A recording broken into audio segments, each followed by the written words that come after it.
Amis chimistes, bien le bonjour. Dans cette vidéo, nous allons parler d'une technique de séparation des liquides, la distillation. Si t'as pas de labo, t'as blablaro, t'as blablaro. Voyons quelques généralités sur ces techniques de distillation. La distillation est une technique de séparation des constituants chimiques d'un mélange liquide qui repose sur la différence de température d'ébullition entre ses constituants. Il existe plusieurs montages pour mettre en œuvre ce genre de technique, mais en séance de travaux pratiques, vous aurez très souvent le montage de distillation fractionné. Alors pas d'inquiétude, on va vous le détailler un peu plus loin. Tout repose sur le fait que lorsque vous chauffez un mélange liquide homogène, la vapeur émise a une composition différente du mélange initial. Considérons qu'on chauffe un mélange d'eau et d'éthanol. L'éthanol, avec une température d'ébullition de 79 degrés Celsius, est plus volatile que l'eau. Ce qui fait que lorsque vous chauffez ce mélange, la vapeur émise va être plus riche en éthanol que le mélange initial. Et voilà comment on fait de l'alcool fort. Alors, dans l'industrie, la distillation d'alcool n'est bien sûr pas la seule application de la distillation. Elle est également utilisée pour le raffinage du pétrole, permettant ainsi de séparer les différents constituants du pétrole selon leur volatilité. Quand vous faites cette manœuvre, l'espèce ou les espèces que l'on récupère après avoir recondensé les vapeurs sont appelées distillats. Et puis, l'espèce qui va rester en fait dans le ballon, dans le corps de chauffe, c'est ce qu'on appelle le résidu. Il faut distinguer deux types de montages. Les montages qui permettent de réaliser une distillation simple, par exemple un alambic, des montages qui permettent de réaliser une distillation fractionnée dans lesquels on utilise une colonne à distiller. Alors dans un montage de distillation simple, la vapeur émise va être directement recondensée et récupérée dans le distillat, mais la séparation n'est que partielle. Si vous souhaitez avoir un alcool plus fort, vous avez deux options. Première option, vous récupérez le premier distillat et vous le remettez dans le montage, vous faites une seconde distillation pour avoir des alcools du coup plus forts. Vous avez une deuxième option, c'est d'utiliser une colonne à distiller, et dans ce cas, vous réalisez un montage de distillation fractionné. Physiquement, tout se passe comme si plusieurs distillations simples se faisaient successivement dans le même montage. Pour la suite, et notamment pour la démonstration expérimentale, je passe le relais à mon étudiant Romain. Bonjour les chimistes, aujourd'hui nous allons désalcooliser du vin blanc. Les vins désalcoolisés peuvent intéresser les femmes enceintes et les sportifs. En plus en plus de personnes se soucient de leur santé. Et donc la demande explose. Désalcooliser le vin blanc peut être intéressant à condition que l'on retire uniquement l'éthanol et qu'on ne dégrade pas tous les arômes. Nous allons tenter d'y arriver par distillation. Mais attention, la distillation nécessite un chauffage. Or, certains composés dits aromatiques dans le vin sont très sensibles au chauffage. Il faut donc faire attention. Et pour cela, nous allons travailler sous pression réduite, ce qui va nous permettre de chauffer moins pour ne pas justement dégrader ces composés aromatiques. C'est parti!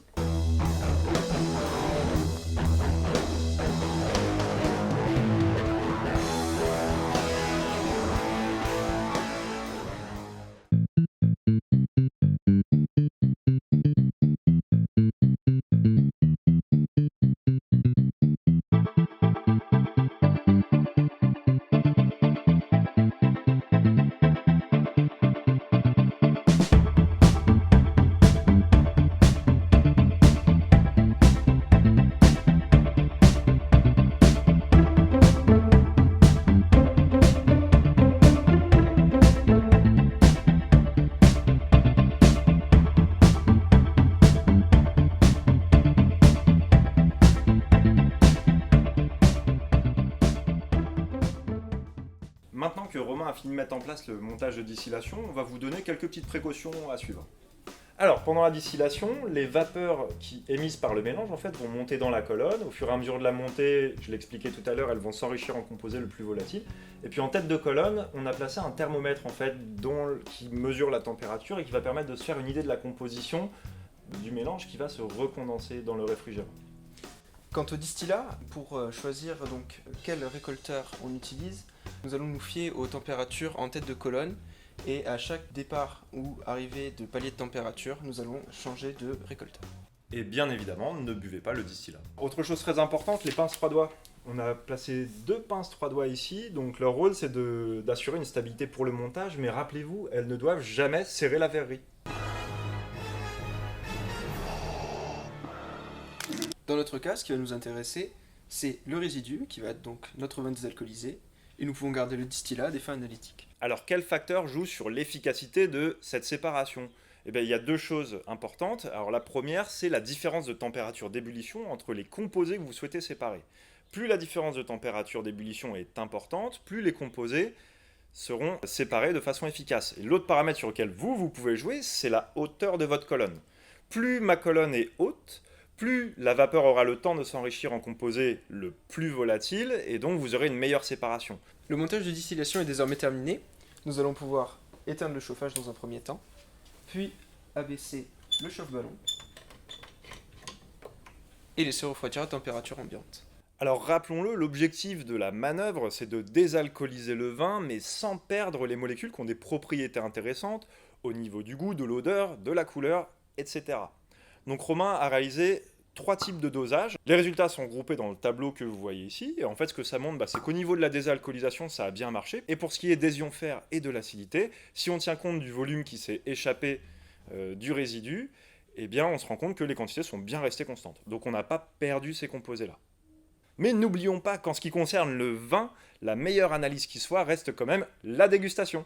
Ah non, bah celui-là non. Ouais. Même en imaginant que je mange des huîtres, je le bois pas. En conclusion, la technique de distillation est une technique de séparation des liquides qui s'est montrée efficace dans le cadre d'une application concrète, la désalcoolisation d'un vin blanc. Je vous remercie d'avoir regardé cette vidéo. Si vous souhaitez faire partie de cette grande famille de chimistes, pensez à vous abonner, liker la vidéo et puis partager à l'attention de vos amis chimistes. Et j'en profite pour remercier très sincèrement tous les tipeurs, donc un grand merci. Et enfin, je remercie Romain pour son travail de qualité qu'il a accepté de nous présenter dans cette vidéo, afin qu'on fasse une vidéo sympa et contextualisée sur cette technique de distillation. Quant à moi, je vous dis à bientôt pour parler de l'hydrodistillation.